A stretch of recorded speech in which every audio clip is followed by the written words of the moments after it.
Hi, grade 6. So your grade 6 teachers decided that we would make a couple of lessons going over digital citizenship and what that is, just based on the current situation we're in, where we're using a lot more technology than we usually do, and we just want to make sure you guys are safe and you know how to communicate with each other respectfully. So the first lesson is going to cover the concepts of netiquette and communication and privacy. So our learning target for today is to learn more about digital citizenship, especially how to communicate respectfully online, and to learn more about privacy and social media platform restrictions. So the first section of this lesson is on netiquette. So what is netiquette? So the definition of netiquette is the correct or acceptable way of communicating on the internet. The word etiquette means behaving respectfully toward others. Some people use the word netiquette to describe respectful behavior online, and the word is a combination of internet and etiquette. Internet and etiquette equals etiquette. So when you are commenting or texting or posting online, we definitely want you to go back and consider reach. So reach is something that really kind of flows into really every aspect of our lives. So being considerate to each other. The reach principles apply in our digital interactions as well as our face-to-face interactions. So number 1, as there's no body language to help others interpret meaning, try to use direct, clear language. Number 2, using all capital letters is considered yelling and should be avoided. Number 3, put downs and sarcasm are inappropriate. Number 4, provide constructive feedback by critiquing ideas presented rather than criticizing the person who presented the idea. We'll get into a little more of that later on, but in that case it would be something like if someone posts a comment and they have spelling errors in it, you would just say, "Oh, you spelled this wrong," instead of saying, "Wow, you wrote a really terrible post," kind of thing. Number 5, only forward someone's personal text or email if you have their permission. That also goes for their information. Number 6, other people's original ideas or work is theirs. Learn about attributions and digital copyright. So there are going to be 3 activities that you will complete after you've watched this video. I'm going to explain each of them after each concept. So the first one is related to netiquette. So you will be listing examples of bad netiquette on the following digital formats. So emails and texts, social media, and online gaming. You do not have to fill this whole table. You just need to come up with as many as you can think of that are some good examples of bad netiquette. I've given you the first example for each of these just so you can see what we're kind of looking for. So for example, the first one, emails and texts. Bad netiquette would be using all capitals.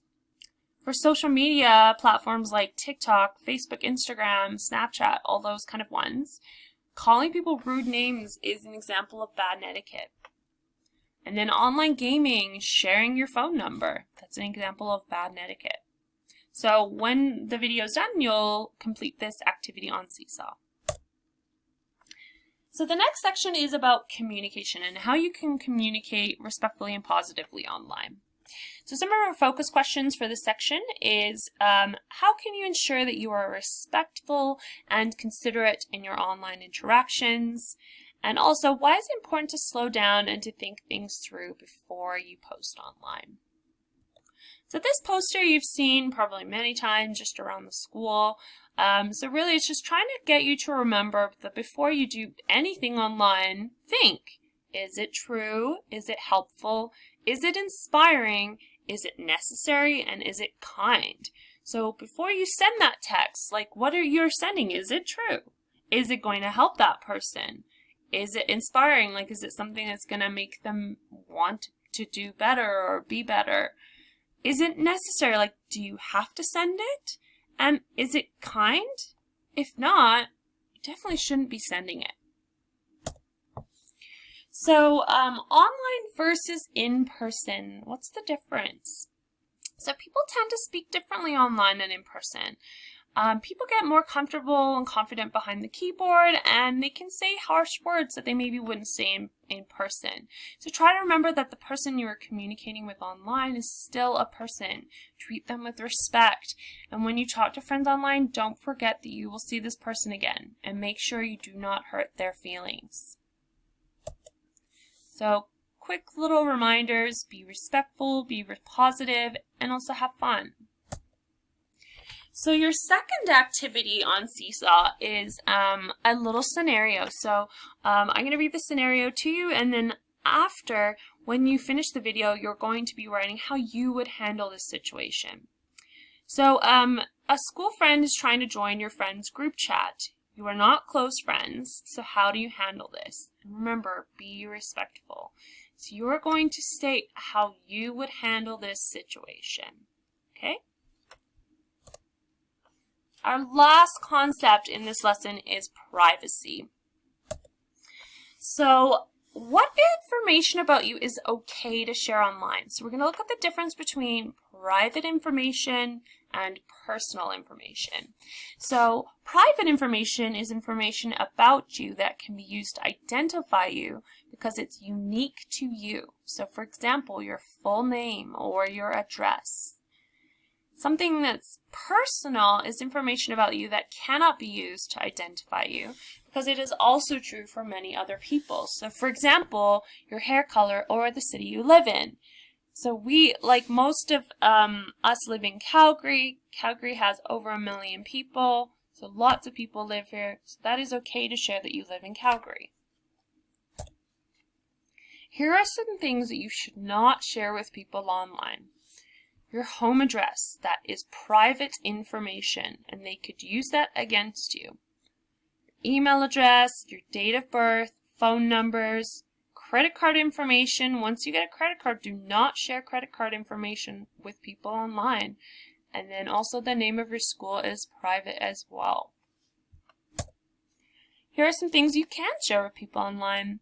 Your favorite food, your name of your pet, favorite music, and how many brothers and sisters you have. That is all stuff that's personal, but you can't share it because it can't be used to identify you. The last thing we kind of want to talk about is age restrictions for social media platforms.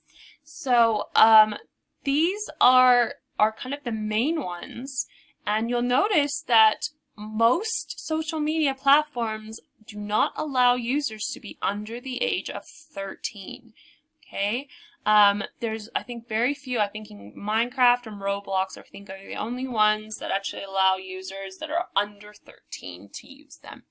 So stuff like TikTok, Twitter, Facebook, Instagram, Pinterest, Google+, Tumblr, Reddit, Snapchat, and Secret, those are all for 13-year-olds and over.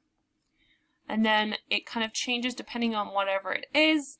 And then up here is people should be 18 to use them unless they have parents' permission. So stuff like YouTube.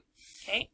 Some of them can use stuff like this if they are under 18, if it's a parented account as well. And it has to state that your parent has control over your account. So we will, I wanted to go over the terms of service. So when you apply or sign into a social media platform, for example, Facebook, you usually have to agree to their legal terms and conditions. So I copied and pasted, I just went online and copied and pasted some parts right from the terms of service for a couple of social media platforms, just to show you what they say and what you've agreed to by signing up for them. So if you're using one of those platforms on the previous page, you are going against their legal terms and conditions. So this one comes right from the Instagram terms of service. So we want our service to be as open and inclusive as possible, but we also want it to be safe, secure, and in accordance with the law. So we need you to commit to a few restrictions in order to be part of the Instagram community. You must be at least 13 years old or the minimum legal age in your country to use Instagram, which in Canada is 13. Okay, and then here's another one. This is from Snapchat. This is who can use their services. No one under 13 is allowed to create an account or use services. We may offer additional services with additional terms that may require you to be even older to use them. So please read all terms carefully. So as I said before, if you're using one of these social media platforms that you shouldn't be because you are under the age of 13, you are going against their legal terms and conditions, and your parents are responsible for that. Okay, so make sure when you are signing up for these things that you're reading those terms and conditions, and if you have signed up for these, then you probably weren't truthful about your age.